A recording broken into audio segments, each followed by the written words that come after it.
ఎప్పుడు క్రైస్తవుడు మందిరానికి ఎందుకు వెళ్తున్నాడో, మందిరానికి ఎందుకు వెళ్ళాలో ఆ ప్రత్యక్షత, ఆ రెవల్యూషన్ ఎప్పుడు తాను కోల్పోకు. తమ్ముడు, ఎందుకు మందిరానికి వెళ్తున్నావు? అయ్యో, చర్చిలో కోయర్ నేనేనన్నా, నేను పాట పాడకపోతే ఎట్లా అన్నా? పాట పాడటానికి మందిరానికి వెళ్తున్నా.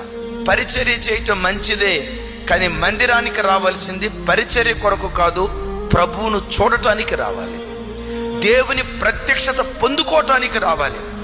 ఎప్పుడు ఈ దర్శనం, ఎన్ని సంవత్సరాల విశ్వాసమైనా ఈ మాట పట్టుకోండి, దేవుని మందిరానికి వచ్చేటప్పుడు ఎప్పుడు పసిబిడ్డలాగా ఈ ఆదివారం దేవుడు నాతో ఏం మాట్లాడతాడో, ఎలా నన్ను దిద్దుబాటు చేస్తాడో, నీటి వాగుల కొరకు దుప్పి ఆశపడినట్లుగా వాక్యం కొరకు నీ గుండెల్లో ఎప్పుడు ఆ దాహం ఉండునుగాక.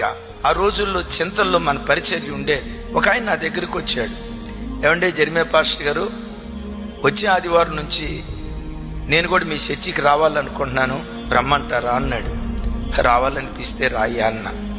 అయ్యగారు, నేను ఒక్కడనే కాదు, నేను గనక మీ చర్చిలో అడుగు పెడితే నా వెనక 50 మంది అడుగు పెడతారు, మొత్తం 51. మంచిదయ్యా, రావాలనిపిస్తే రండి అన్న. తర్వాత ఏమన్నాడు తెలుసా? నేను మీ చర్చికి వస్తా కానీ 2 కండిషన్లు మీరు పెడతానయ్య గారు. నా కండిషన్ పెట్టిన పుణ్యాత్ముడు ఇంతవరకు లేడు, ఇంతకి కండిషన్ ఏంటో చెప్పు అన్న. ఏమన్నాడు తెలుసా?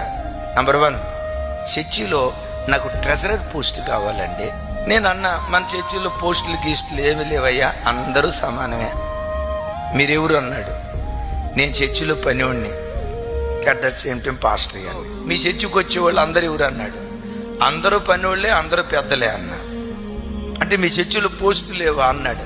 అందరూ సమానమే అన్నా. సరే, మొదటిది కుదరలా, రెండోది ఏంటో చెప్పు అన్నా.